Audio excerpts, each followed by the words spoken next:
All right, so I don't remember what year it was. It might have been 2006 or 2007. But anyways, I was in Michigan City. I was in D-Cell House. On the flip side, it's 4 tiers high, and 100. It's a little smaller in D-Cell House. I can't remember. It might have been hundreds. It might have been 100 cells long, 120. But anyways, and they're single cells. Everybody had their own cell, which was nice. You had your hot pots and your locker, your cabinets, and a couple bookshelves across the back of your cell, your toilet, your sink, and your bed. There's bars like old school. I mean, it was old prison, state prison. It's in Michigan City, Indiana. But and I was on no, I was on the 4th tier. I was in the highest tier, and I think I was like cell 421 or something. I think, or 420. Anyways, on 420. But on the other side was it was part of segregation. They had rec lines, which means that like 3 or 4 people come out in the cell at a time. I've been on one like that in an interdisciplinary unit, but for like an hour a day. But on the other side was like part of a cell house. And anyway, and I wasn't there very long. I ended up staying in C-Cell House, which was kind of it was actually a rougher cell house. It used to be the biggest in the United States at one time. 120 cells, 5 tiers, 120 cells across, single cells, 2 sides to it. So 1,200 inmates, one cell house. And one day, this dude, I would lend him things, mainly hygiene things. He didn't have a lot of money. I knew him from actually arrival and orientation. It was like a open dorm above the medical building when you get there. And I was there on disciplinary transfer. I really didn't know this other dude was in there for. They called him Southside.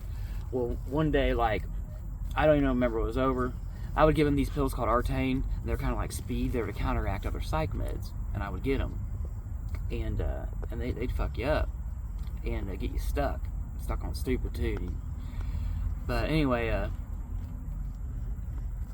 we argued. I don't know. We argued about something, and he's like, "If you can hit me in my mouth right now, Hour," which is my last name, Hour. He said, go in the bathroom. I actually tried to de-escalate. I was just trying to be cool about it, and I felt like I could, do him some damage, but I let it go, and we ended up in the same cell house, and I was lending him things, hygiene, after we got out of arrival and orientation. Well, one day I was getting ready to go to chow, and he said, "Hey, Hour, hurry back! I got them pills for you that I owe you, Artane, and a couple things from commissary." I said, "All right." I didn't try and hurry back, but when I come back, we walked up the back staircase, and the only way you could get there, they didn't leave the front staircase open, not even commissary day, man. I mean, that's just the way it was. You had to walk the back. There wasn't no COs back there. By the back staircase, a lot of guys played poker and gambled. Let's go to the flag, the bottom tier. And so you go up the back staircase to the 5 tiers. Well, I was on the top tier in D cell house, and about halfway down. And the gates are closed on the front. And at the end of them, each range, them tiers toward the front, is a shower with like 4 heads in it, kind of open. It's just got like a tarp hanging over it. Well, as I'm walking up the back staircase, I keep seeing dude, I call him Southside, was fumbling in his pocket. And this dude, by the way, Southside, man, he had a forked tongue. It was like split in the center, like a snake. And he had scent signs tattooed on his eyelid, bald dude, tall, skinny, white dude. Well, I get to my cell, and I get the lock off. And these are heavy-duty master locks, spring-loaded. They pop up on their own. Because you take a bar, or a chain, and you put it around your bar, and then interlock it. Because they got another bar where your cell door can come open, but you can independently lock your cell door so nobody can go in your cell when you're gone, whatever, you're sleeping. Well, I look back, and dude pulls out like a 9-inch, like a rebarb type, not rebarb, but end of a fence, flat, sharpened to a point. I knew he could kill me with it. And I turned around, and I still got this lock on 2 fingers. I took off the chain, but I forgot, temporarily. And dude puts this knife right in my face, and he tells me to take my kicks off. I had a brand new pair of Skechers, a lot of commissary. Well, he backs me up. I didn't want to get stabbed, get my eye put out. And I kind of lean back on the bunk. And he gets over me. And I had glasses. And he punches me in the face. And he said, "Take your kicks off." And I said, "Man, fuck you." I said, "I ain't taking my kicks off."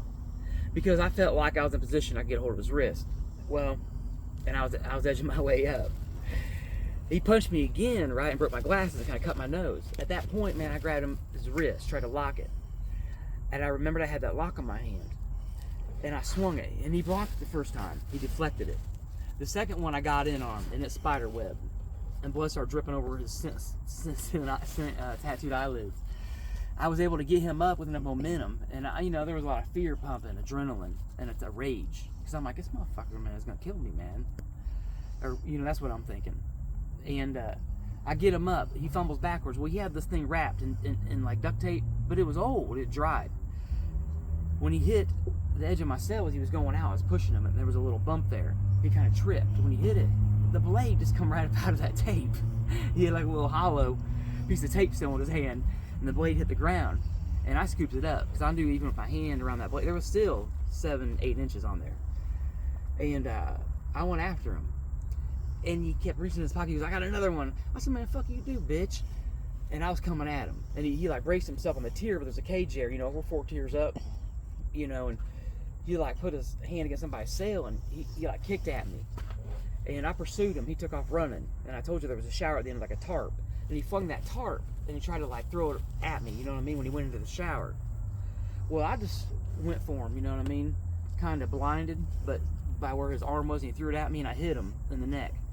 And then I hit him 6 more times in his body, in his back, when he tried to turn around and cover himself, his arms, 7 times. And but dude didn't make it like a couple days later.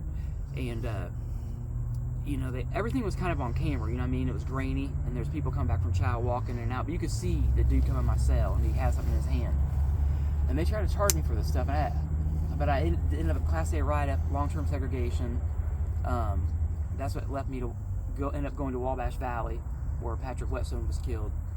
And but needless to say, they dropped all charges out of I think it was LaPorte County, Indiana. And but I ended up getting out after that. And believe it or not long after that, a couple years later, the judge actually let me out. They reviewed the evidence, and they saw that it was unjust, because you don't always ask for things that come to you. And that's it. Hey, and if you like this video, like and subscribe, right? We'll have more to come.